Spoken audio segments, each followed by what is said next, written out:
Hi guys, it's Presley. Start with slide 6 for the French Revolution and go through slide 12. Depending on which class you're in, you may be farther along or not quite so far. So I thought, well, I'll just start here.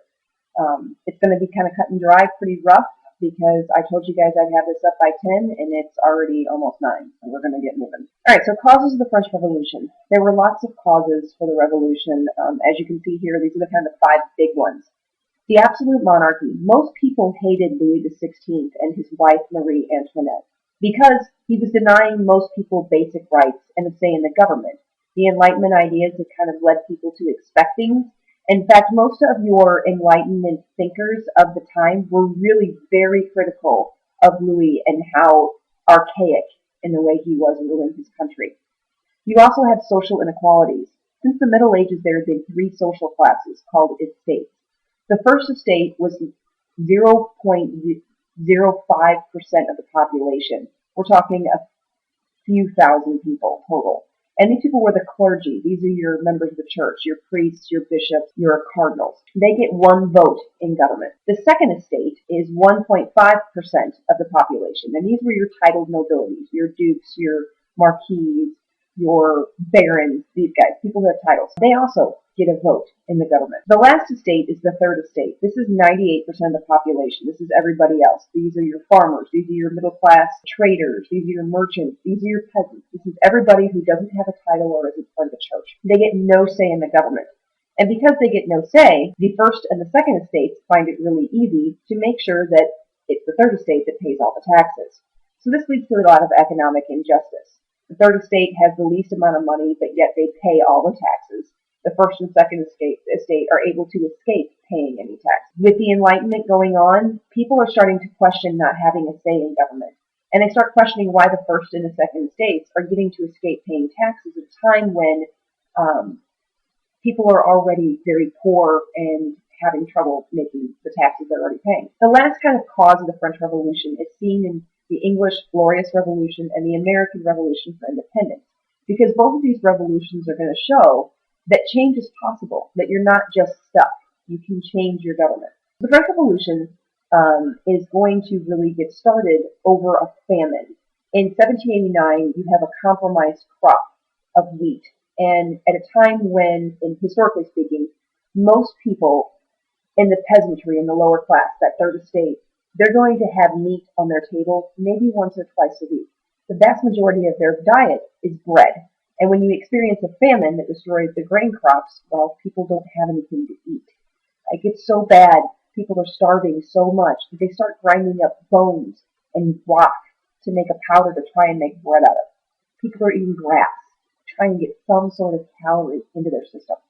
So as conditions in France are getting worse and people are getting upset, starting to protest and do things, the king decides to finally bring in what he calls the Estates General. This is all 3 estates, and each estate is supposed to get 1 vote. But what happens is when it comes time for the meeting, the first and second estates lock the third estate out of the meeting.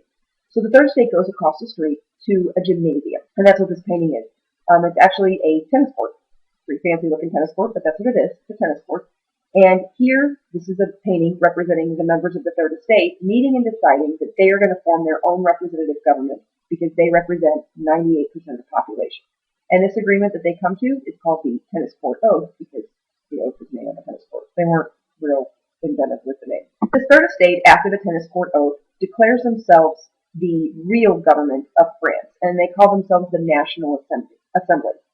And they promise to write a new constitution for France. On July 14, 1789, we have what's called the storming of the Bastille. A bunch of middle-class people are going to break into a prison, and one side was a political prison where you're not putting rapists and murderers here, you're putting people who spoke out against the government. And the other side is an armory where you would store ammunition. They free the political prisoners, and they snag some of that ammo for themselves. The French call July 14th their Independence Day, and this is why. This event of the storming of the Bastille is seen as like the kickoff, like our Declaration of Independence. We have that new constitution. It's called the Declaration of the Rights of Man and Citizen. This is going to abolish a lot of those privileges that the first and second estate had claimed for themselves, and it's also going to contain a lot of ideas of the Enlightenment. 1791, the Assembly has written that constitution and has set up a limited monarchy. They haven't gotten rid of the king yet, but they did limit his power. And they did create a representative government. They're going to declare that people have natural rights, and the job of the government is to protect those. That's very much that social contract theory and how Rousseau said, yeah, you can replace that government. The church is now going to be under state control, which means it can no longer cheat and kind of get around not paying their taxes. And a lot of neighboring nations are going to start to freak out, and several of them, as you can see here, are going to declare war.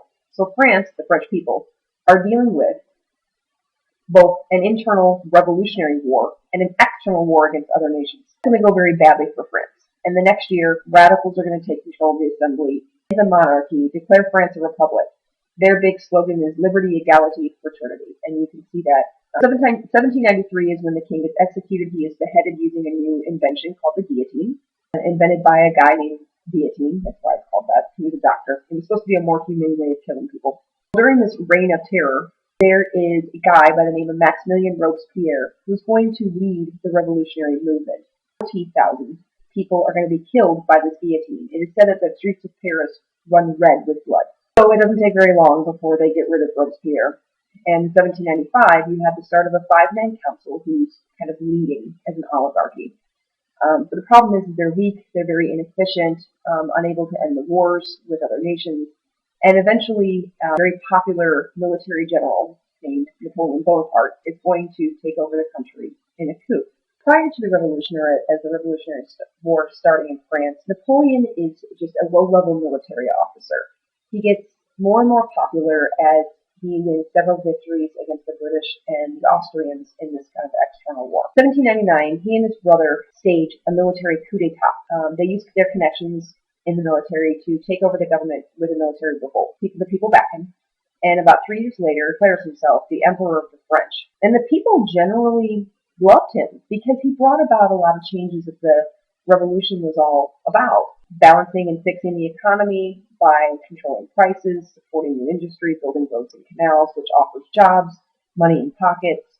And the price control is going to stop this tailspin of prices. He's going to establish a government-supported public school system. This is really unusual, but highly enlightened thinker kind of way of approaching. And he's also, his most famous claim to fame is the Napoleonic Code.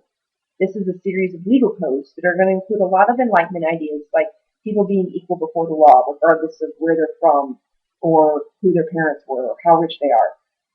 It's going to establish religious tolerance. Napoleon doesn't really care much either way, one way or the other, for religion. And we'll go into some more in the next few slides. But at this point, what I want you to do is, anytime that's left in class, you need to finish your Enlightenment Thinker blue sheet.